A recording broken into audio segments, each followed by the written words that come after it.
sir এক minute যিহেতু আজি প্ৰথম কৈদি ৰখা হ'ব কেনেকুৱা ধৰণৰ ব্যৱস্থা গ্ৰহণ কৰা হৈছে আমাৰ গোটেইখিনি আমি প্ৰস্তুত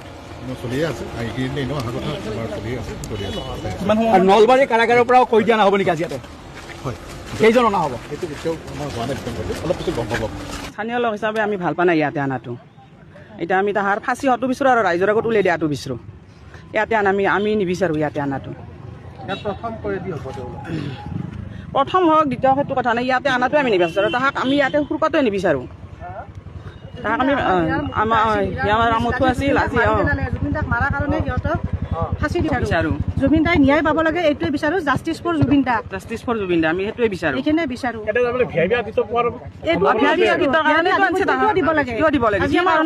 মণি এজনক মাৰি পেলালে কিয় ইমান হেৰি দিব লাগে মাৰি পেলাব লাগে ৰাইজৰ আগত উলিয়াই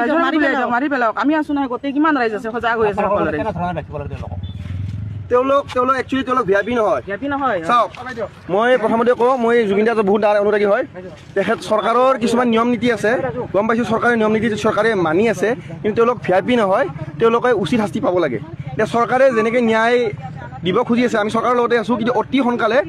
গৰিমা বৌ সদায় মানে আপিল কৰি আছে যে জাষ্টিছ ফৰ জুবিন গাৰ্গ লেখক জাষ্টিছ ফৰ অলমষ্ট 10 লাখ হ'ব এতিয়া ছ'চিয়েল মিডিয়াত আমি সদায় জাষ্টিছ ফৰ জুবিন গাৰ্গ দেখি আছোঁ আমি সৰুৰ পৰা ডাঙৰ হ'লোঁ জুবিন দাৰ গান শুনি বা অকল জুবিন দাক আমি গায়ক হিচাপে নহয় তেখেতে ব্যক্তি হিচাপে এটা যুগ হিচাপে আমি চাইছিলোঁ আমাৰ এটাই কথা যেনেকৈ কৰে চৰকাৰৰ ওপৰত আমাৰ সম্পূৰ্ণ বিশ্বাস আছে আমাৰ ইয়াতে আনিছে আমি সেইবিলাকত ক'ব নাযাওঁ কিন্তু অতি সোনকালে কঠোৰত কঠোৰ শাস্তি পাব লাগে কাৰণ তেওঁলোকে এজন ব্যক্তিক আঘাত আছে জড়িত আছে নাই ক'ব নোৱাৰোঁ তেওঁলোকে এটা যুগ শেষ কৰি পেলাইছে কিয় ভিআইপি আতিথ্য লাগে কিহৰ ভিআইপি আতিথ্য লাগে জুবিন দা কি আছিল জুবিন দাক 40খন বুলেট প্ৰুফ পাইছিল নেকি জুবিন দাই আমাৰ জাতিটোৰ এটা যুগ আছিল যুগ আমি এই বাচ্চাৰ পৰা 1992 জুবিন দাৰ অনামিকা ওলাইছিল মোৰ 1996 জন্ম গান যেতিয়াৰ পৰা শুনিব পৰা হৈছোঁ তেতিয়াৰ পৰা জুবিন দাৰ গান শুনিছোঁ